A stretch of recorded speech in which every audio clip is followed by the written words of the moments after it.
2021년 1월 16일 큐티 말씀입니다. 요한복음 6장 16절로 29절입니다.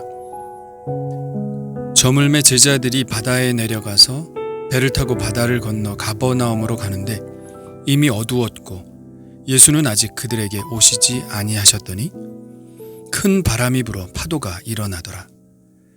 제자들이 노를 저어 12여리쯤 가다가 예수께서 바다 위로 걸어 배에 가까이 오심을 보고 두려워하거늘 이르시되 내니 두려워하지 말라 하신대 이에 기뻐서 배로 영접하니 배는 곧 그들이 가려던 땅에 이르렀더라. 이튿날 바다 건너편에 서 있던 무리가 배 한 척 외에 다른 배가 거기 없는 것과 또 어제 예수께서 제자들과 함께 그 배에 오르지 아니하시고 제자들만 가는 것을 보았더니 그러나 디베랴에서 배들이 주께서 축사하신 후 여럿이 떡 먹던 그곳에 가까이 왔더라.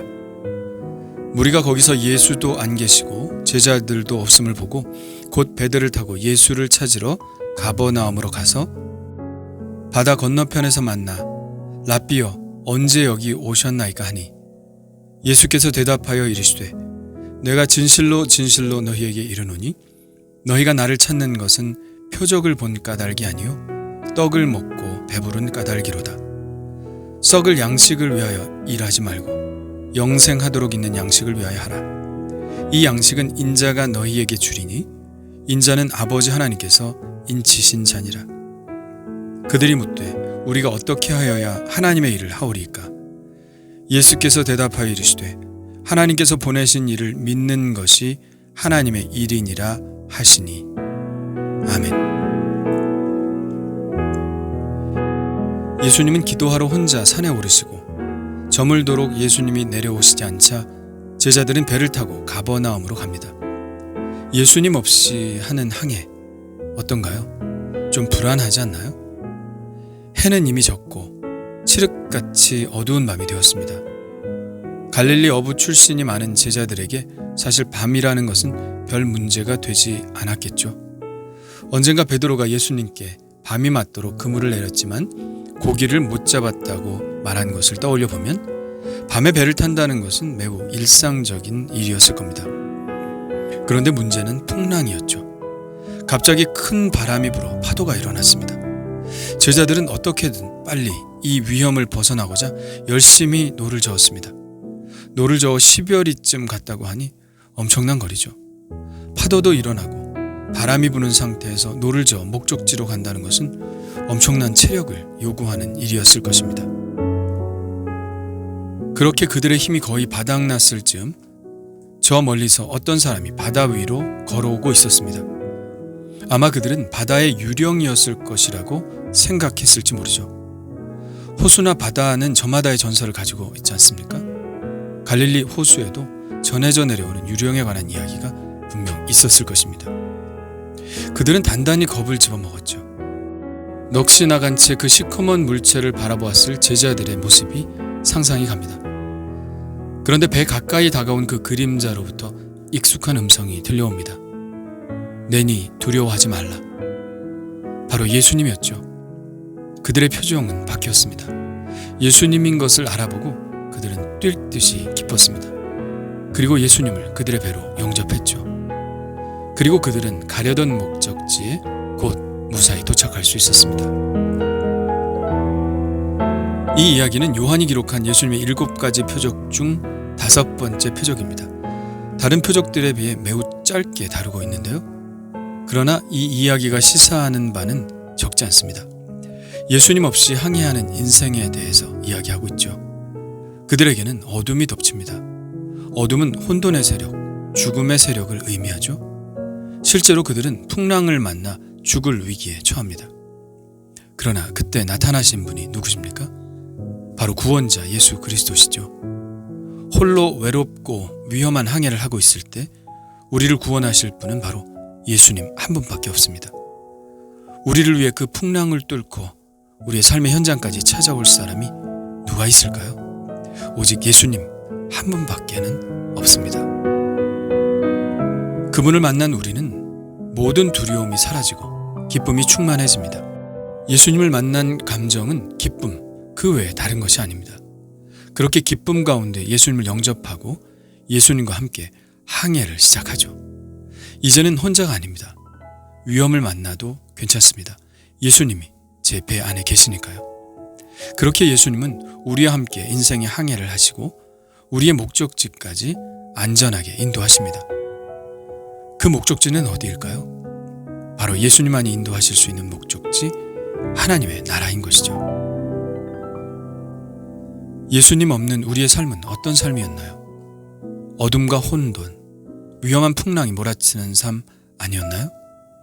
그때 주님이 우리에게 찾아오셨죠. 바로 나를 구원하시기 위해 주님은 나의 경랑의 삶 속에 찾아오신 겁니다. 그러므로 이제는 두려워할 것도 외로워할 것도 불안해할 것도 없습니다. 예수님께서 나와 함께 항해를 하시니까요. 그리고 나를 영원한 천국으로 인도하실 겁니다. 글쎄요, 요한이 이 표적 이야기를 쓸 때 이런 메시지를 주려고 한 것은 아닐까요? 분명히 그랬을 겁니다. 예수님과 함께하는 삶이야말로 가장 안전하고 가장 확실한 인생의 항해를 보장하는 삶이라고 우리에게 이야기하고 싶었을 것입니다. 지금 혹시 불안하다면, 두려움이 있다면 예수님을 나의 배에 모시고 있지 않아서가 아닐까요?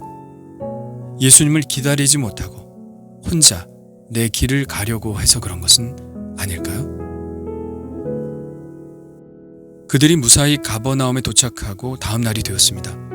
사람들이 예수님을 찾으러 배를 타고 가버나움까지 왔죠. 그들이 예수님을 보자 반갑게 인사합니다. 라삐여, 언제 여기 오셨나이까? 그러자 예수님은 또 이런 말씀을 하시죠. 예수께서 대답하여 이르시되 내가 진실로 진실로 너희에게 이르노니 너희가 나를 찾는 것은 표적을 본 까닭이 아니요 떡을 먹고 배부른 까닭이로다. 예수님의 대답이 너무 냉정하게 들리지 않나요? 립서비스라도 하시면 참 좋을 텐데 예수님은 전혀 그럴 생각이 없으십니다. 그저 팩폭을 날리시죠. 그들에게 말씀하십니다. 썩을 양식을 위하여 일하지 말고 영생하도록 있는 양식을 위하여 하라. 이 양식은 인자가 너희에게 주리니 인자는 아버지 하나님께서 인치신 자니라. 예수님은 이번에는 양식이라는 단어로 말씀을 풀어가려고 하십니다. 전에 수가성 여인과의 대화에서는 물로 시작하셨죠. 그때 예수님께서 이끌어내신 것은 영생하도록 솟아나는 샘물이었습니다. 자, 이번에는 어떤 말씀을 이끌어내고 계신가요? 영생하도록 있는 양식입니다. 결국 예수님께서 말씀하시고자 하는 것은 영생이죠.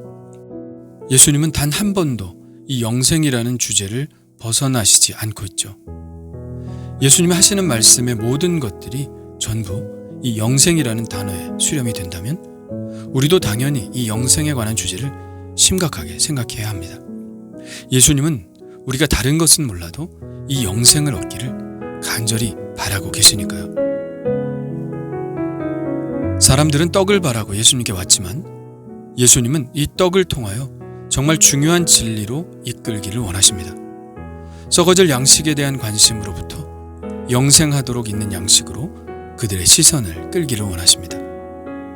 이 떡보다 더 좋은 양식이 있다는 것이죠. 이 양식은 누가 주실 수 있는 분입니까? 바로 예수님만이 주실 수 있는 양식입니다. 이 양식은 인자가 너희에게 주리니.